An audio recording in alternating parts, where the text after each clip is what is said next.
उद्योग आणि व्यापार क्षेत्रातलं एक अतिशय चांगलं प्रदर्शन महाराष्ट्रामध्ये या सगळ्या मंडळींनी सुरू केलेलं आहे आणि या सगळ्यांच्या सोबत शासन आहे ही भावना निर्माण व्हावी यासाठी उद्योगमंत्री या नात्यानं मी या कार्यक्रमाला उपस्थित होतो। नवीन उद्योजक मग त्याच्यामध्ये MSMEचे असतील, मोठे उद्योजक असतील, हे तयार व्हावेत आणि मार्केटिंगच्या दृष्टीनं देखील जे प्रॉडक्ट याच ठिकाणी तयार होतं आहे त्याची विक्री व्हावी या उद्देशानं जे प्रदर्शन आहे त्या प्रदर्शनाला मी भेट दिली आणि जे काही सहकार्य या संपूर्ण वर्गाला करावं लागेल ती करण्याची सरकारची तयारी आहे।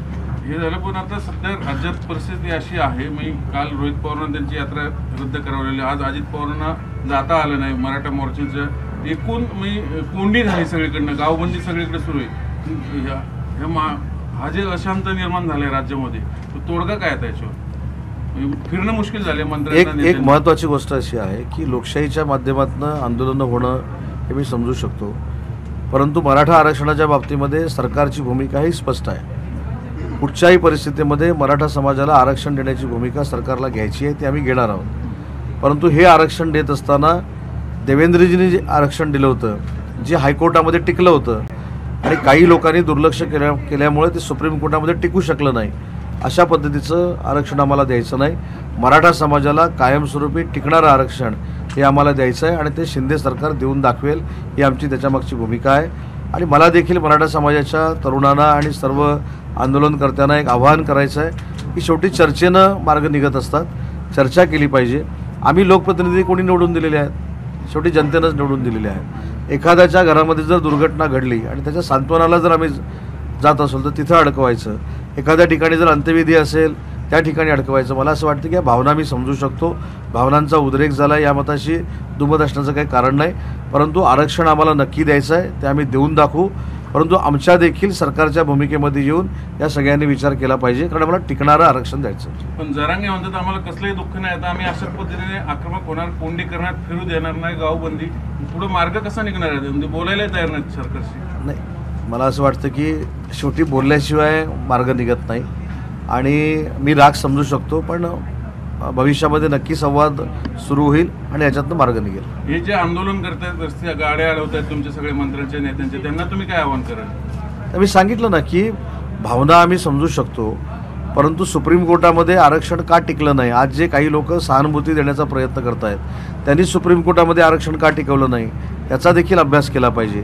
सामनामधनं याच मराठा समाजाच्या मोर्चाला कशा पद्धतीनं हिणवलं गेलं, तो मुकमोर्चा नसून तो मुका मोर्चा आहे, अशी अश्लील चित्र देखील सामना वर्तमानपत्रातनं टाकली गेली आणि आज त्यांचं इतकं परिवर्तन झालं आहे सामना वर्तमानपत्रवाल्यांचं की ते मराठा आरक्षणाच्या संदर्भात बोलत आहेत। मला राजकीय बोलायचं नाही, परंतु ही सगळं जे काय आहे हे देखील मराठा समाजानं लक्षात घेतलं पाहिजे।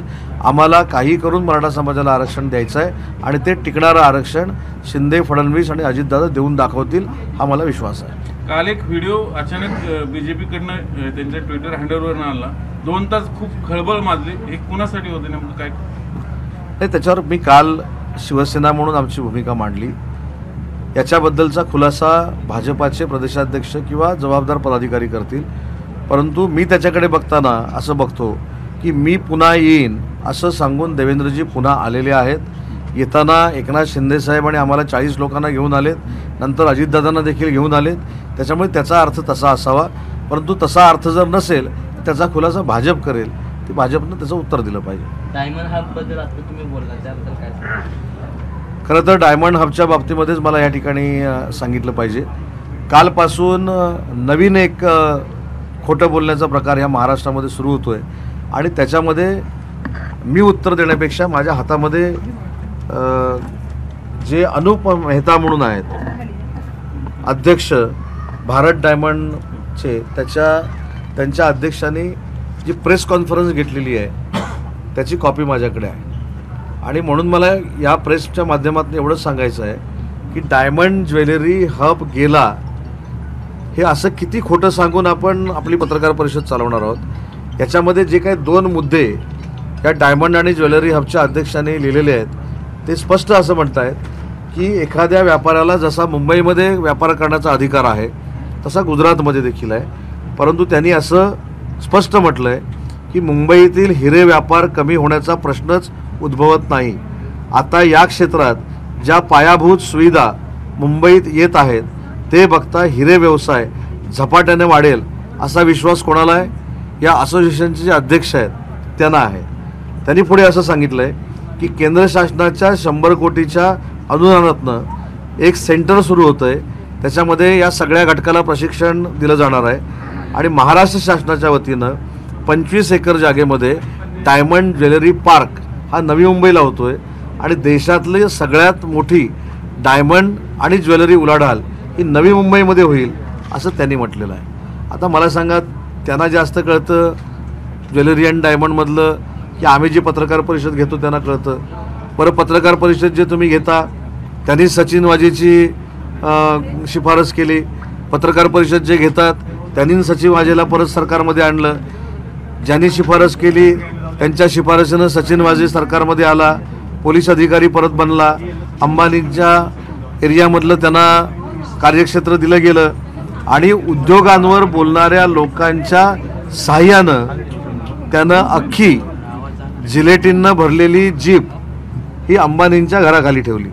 म्हणजे इकडे उद्योजकांबद्दल पुळका दाखवायचा, इकडे बेरोजगारांबद्दल पुळका दाखवायचा आणि अशा अधिकाऱ्याला सरकारमध्ये घ्यायचं की ज्या अधिकाऱ्यानं जगामध्ये प्रसिद्ध असलेल्या, भारताचं नाव प्रसिद्ध केलेल्या, मुंबईचं नाव प्रसिद्ध केलेल्या अंबानी कुटुंबाच्या घराच्या खाली जिलेटिननं भरलेली गाडी ठेवायची.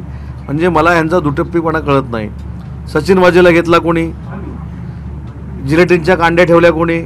बरं, ह्या कांड्या ठेवल्यानंतर सामना पेपर काय म्हणतो की महाराष्ट्राच्या पोलीस विभागामध्ये सगळ्यात सक्षम आणि कॅपेबल अधिकारी जर कोण असेल तर तो सचिन वाजे आहे. आता उद्योजकांबद्दल जो एवढा पुळका आलेला आहे आणि महाराष्ट्रामध्ये जो काय एक निगेटिव्हिटी पसरवण्याचा प्रयत्न सुरू आहे, मला असं वाटतं की कुठेही डायमंड आणि ज्वेलरी पार्क जाणार नाही. वल्लभभाई म्हणून जे सुरतच्या असोसिएशनचे अध्यक्ष आहेत त्यांचा जो व्यवसाय या ठिकाणी होता त्यांनी पॅरलली सुरतला सुरू केला, पण त्याच्यामध्ये आमच्या काँग्रेसच्या अध्यक्षांनी देखील टीका टिप्पणी सुरू केली, अजून काही सुरू केलं. अजून महत्त्वाची एक गोष्ट मी तुम्हाला सांगतो की गुजरातमध्ये गिफ्ट सिटी झालेली आहे. आपण बघितली असेल, गुजरातमध्ये गिफ्ट सिटी झालेली आहे. हे कोणाचं बेबी आहे? तर पंतप्रधान नरेंद्र मोदींनी जो झोन, मुंबई झोन डिक्लेअर करायचा होता उद्योग जगतासाठी, तो केला नाही आणि त्याच्याऐवजी गुजरात केला. त्याच्यामुळं असे प्रकल्प त्या ठिकाणी जायला लागले आणि म्हणून ज्या काँग्रेस पक्षानं या मुंबईमध्ये, या महाराष्ट्रामध्ये उद्योग आणण्यासाठी कधी प्रयत्न केला नाही, उद्योग आणण्यासाठी कधी उद्योजकांची चर्चा केली नाही, अशा लोकांबरोबर अभद्र युती करून पत्रकार परिषद घेऊन डायमंड आणि ज्वेलरी बाहेर गेली असं सांगणं हा दादांत खोटेपणा आहे. म्हणून मला असं वाटतं की जे वर्तमानपत्रातनं डायमंड असोसिएशनच्या अध्यक्षांनी दिलेलं पत्र आहे त्याच्यातच सगळी पोलखोल झालेली आहे. त्याचं उत्तर त्यांनी दिलं पाहिजे. आणि दुसरी एक महत्त्वाची त्याच्यात गोष्ट अशी आहे की मी जर एक उद्योजक आहे किंवा गांधीसाहेब एक उद्योजक आहेत तर त्यांना महाराष्ट्रामध्ये सुद्धा धंदा करण्याचा अधिकार आहे, गुजरातमध्ये देखील करण्याचा अधिकार आहे आणि जगाच्या कुठच्याही पातळीवर धंदा करण्याचा अधिकार आहे. त्याच्यामुळं एखादा व्यापारी आपल्या एक्सपान्शनसाठी दुसऱ्या राज्यामध्ये गेला, त्याची पण बोंबाबोंब करायची आणि उद्योग जगतावर आपलं प्रचंड प्रेम आहे, उद्योजक हे आमच्यामुळंच महाराष्ट्रामध्ये आहेत असं दाखवण्याचा एक केविलवाणा प्रयत्न करायचा हे चुकीचं आहे. आणि म्हणून सचिन वाजेनं जिलेटिन अंबानींच्या घराखाली का ठेवली याचं उत्तर आज ना उद्या युवा वर्गाला, महाराष्ट्रातल्या या पत्रकार परिषद घेणाऱ्या लोकांना द्यावे लागेल. स्पेशल अधिवेशनाची मागणी. 2 मिनिटं सर, फक्त कॅमेरा लागले नाहीये. ओके, 1 मिनिट आपण लावून घेऊयात आणि मग व्यवस्थित लावून ठेवूया. इथं लाव, इथं त्याच्यावर मी डायमंड आणि ज्वेलरीवर सगळ्यांनी ते अजितदादा तिकडं त्यांना माझ्या जाऊनच नाही.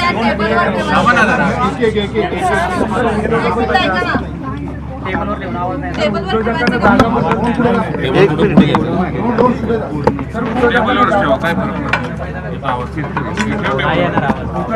मागे प्रयत्न केला आम्ही. टेबल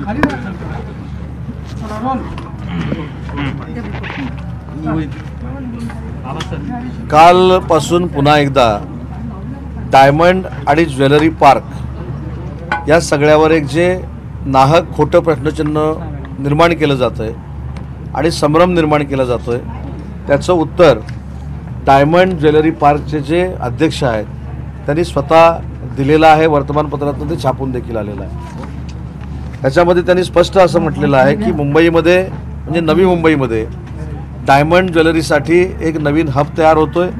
त्याच्यामध्ये आम्हाला इन्सेंटिव्ह सगळ्या फॅसिलिटी मिळत आहेत. केंद्र शासनाच्या अनुदानातनं 100 कोटी रुपये आम्हाला मिळालेले आहेत.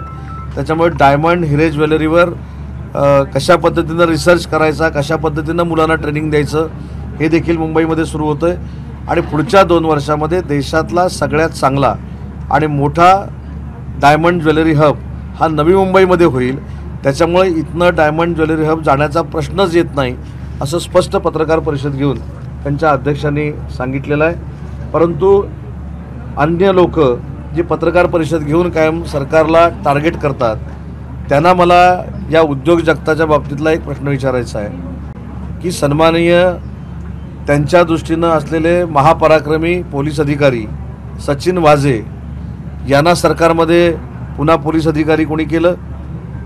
नुसतं पोलीस अधिकारी करून थांबले नाहीत तर अंबानी जे जगातले देशातले आपल्या मुंबईतले सगळ्यात मोठे उद्योजक आहेत त्यांच्या घराखाली जिलेटिननं भरलेली जीप कोणी ठेवली ते सचिन वाझे किती केपेबल आहेत याचा अग्रलेख हा सामनामधनं लिहून आलेला होता. त्याच्यामुळे इकडे उद्योजकांबद्दल बेरोजगारीबद्दल आपल्याला फार कळवळ आहे.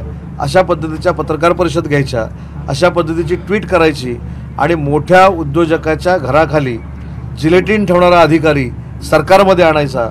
माझी तर मागणी आहे की ज्यांनी याच्या शिफारसी केलेल्या आहेत त्यांची देखील चौकशी केली पाहिजे. हे मी नाईलाजानं एवढ्यासाठीच सांगतो आहे की वर्षभर ज्या उद्योजकांशी आम्ही चर्चा करतो ते उद्योजक आम्हाला हेच सांगत आले की ज्या महाराष्ट्रामध्ये जगातल्या मोठ्या उद्योजकाच्या घराच्या खाली जिलेटिनच्या कांड्या ठेवून ते घर उडवण्याचा प्रयत्न केला जातो अशा महाराष्ट्रामध्ये उद्योग आणणं हे जिकरीचं होऊ शकतं हे उद्योजकांचं पहिलं म्हणणं होतं.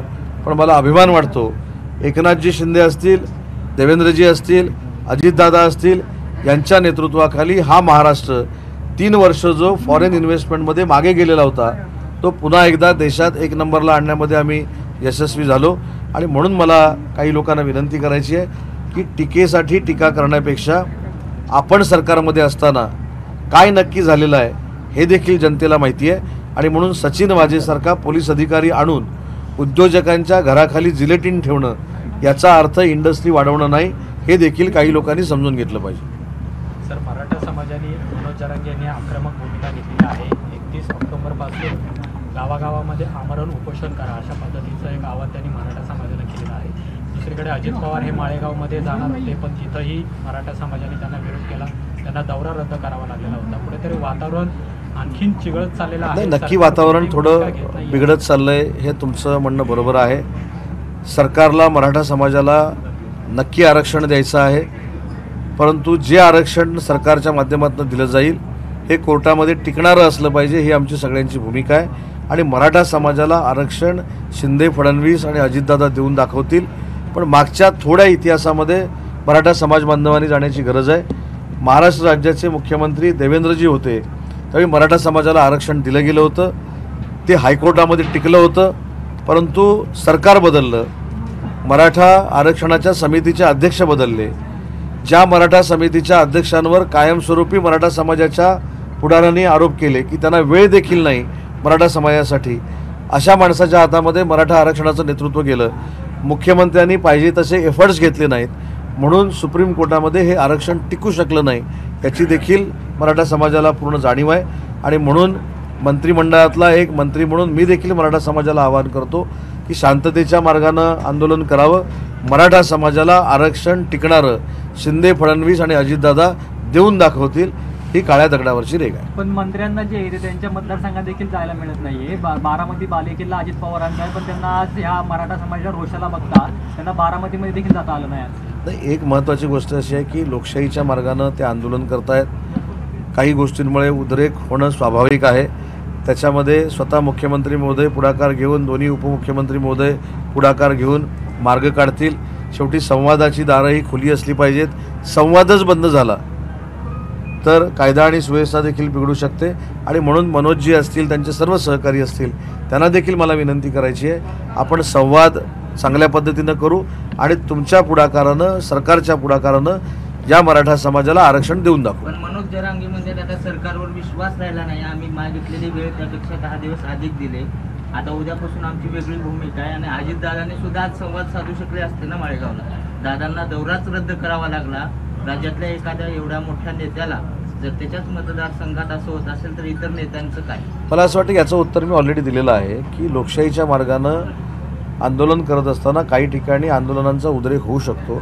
ही शेवटी मराठा समाजाची भावना आहे आणि त्याच्यामध्ये त्यांना कोण क्रिटिसाइज करतं आहे किंवा त्यांना कोण दोष देतं आहे, सरकार ह्याच्यातला अजिबात भाग नाही. आम्ही विनंती करतो आहे, शेवटी संवाद हा चालू असला पाहिजे. संवादामधनंच, डायलॉगमधनंच निर्णय होऊ शकतात. आणि मी खात्रीला एक सांगतो की महाराष्ट्र राज्याचे मुख्यमंत्री आणि दोन्ही उपमुख्यमंत्री अतिशय चांगल्या पद्धतीनं टिकणारं आरक्षण मराठा समाजाला देऊन दाखवतील. आदित्य ठाकरे म्हणतायत तुम्हाला तुमचं खातं सांभाळता येत नाही आणि तुम्ही आम्हाला काय सांगताय, इंडस्ट्री बाहेर गेलेली आहे, तुमच्यावर टीका करताय. असं कोण म्हणतं? आदित्य ठाकरे आता प्रेस घेतली. माझ्या बाजूला व्यापार आणि उद्योगाच्या महाराष्ट्राच्या संघटनेचे अध्यक्ष बसलेले आहेत. मला असं वाटतं की त्यांच्या प्रश्नाला मी उत्तर देण्यापेक्षा हे उत्तर चांगलं देऊ शकतो. उदय सामंत उद्योगमंत्री झाल्यानंतर 35 वर्षाच्या इतिहासातले सर्वाधिक प्रश्न यांच्या कारकिर्दीत सोडवले गेले.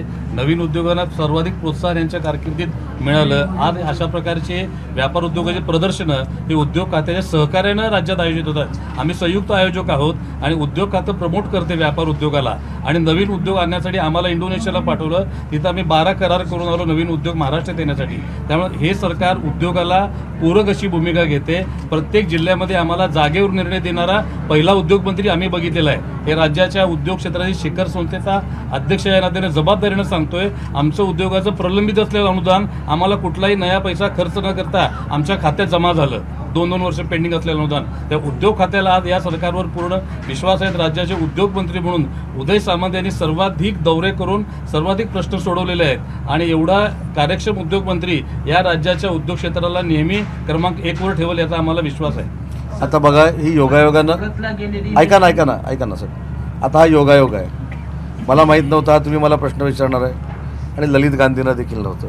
मला असं वाटतं की ह्याच्या सर्टिफिकेटपेक्षा दुसऱ्याच्या कोणाची सर्टिफिकेटची मला अजिबात आवश्यकता नाही. निवडणुका व्हायच्या आधी काही मोठी इन्व्हेस्टमेंट महाराष्ट्रात होण्याचा प्लॅन आहे. अजून एक तुम्हाला मी गंमत दाखवतो ना. आता साहेबांनी विषयच काढला म्हणून माझ्या हातात अजून एक कागद आहे. जे मला उद्योग खातं कळलं नाही असं सांगतात त्यांना हा कागद जरा बघणं गरजेचं आहे. हा कागद 2021 सालचा आहे. आम्ही फसवतो की कोण फसवतो याचं मूर्तिमंत हे जरा झूम करून घेतलं तर बरं होईल. ह्याच्यामध्ये असं लिहिलेलं आहे, 8,500 कोटीचा विटारा नावाचा प्रकल्प हा यवतमाळमध्ये आला. बरोबर आहे. काल मी यवतमाळच्या दौऱ्यावर होतो. विटारा कंपनीचे सगळे अधिकारी मला भेटले. मी त्यांना म्हटलं विटारा कंपनीत जाऊन मला प्रोडक्शन बघायचं आहे. ते मला म्हणले सर प्रोडक्शन कुठं, जमीनच आम्हाला मिळाली नाही. म्हणजे जमीन का मिळाली नाही तर आमच्याबरोबर जो 2021ला MOU झाला 47 हेक्टरचा, जी शासनाची जमीन होती, ती जमीन मिळण्यासाठी आम्हाला बूट झिजवावे लागले. आम्हाला ज्यावेळी मंत्री महोदयांना आम्ही विचारलं की या जमिनीचं काय, त्यावेळी अनेक आम्हाला आडेवडे घेण्यात आले. नेत्यांना भेटलं पाहिजे असं सांगण्यात आलं आणि म्हणून याच्याकडे आम्ही लक्ष दिलं नाही. शिंदे साहेबांच्या नेतृत्वाखाली सकारात्मक सरकार आल्यामुळं आम्हाला तुमच्याकडनं अपेक्षा आहेत. आम्हाला ही जर 47 हेक्टर जमीन मिळाली तर 8,500 कोटीचा प्रकल्प आम्ही त्या ठिकाणी सुरू करू शकतो. आणि मला सांगताना आनंद होतोय की आम्ही 2 दिवसामध्ये 47 हेक्टर जमीन त्यांना देण्याचा निर्णय घेतला. 30 तारखेला शासन आपल्या दारी हा कार्यक्रम यवतमाळमध्ये आहे. त्याच्यामध्ये आम्ही जमिनीचा जो काय करार आहे तो देखील आम्ही कंपनीशी करतोय आणि ही गेलेली कंपनी पुन्हा एकदा यवतमाळमध्ये आणतोय. त्याच्यामुळे तुमच्या पण लक्षात आलं असेल की पत्रकार परिषद घेणारे किती खोटं बोलतात. हे कागद माझ्याकडे आहेत. आणि मला उद्योग खातं कळलं नाही तरी चालेल, माझ्या एंट्री चेंबरमध्ये कोण नाही आलं तरी चालेल, इन्सेंटिव्हसाठी मला कोण नाही भेटलं तरी चालेल, पण त्या पद्धतीचं 7.5 वर्षातलं उद्योग खातं मला चालवायचं नाही. ABP माझा, उघडा डोळे बघा नीट.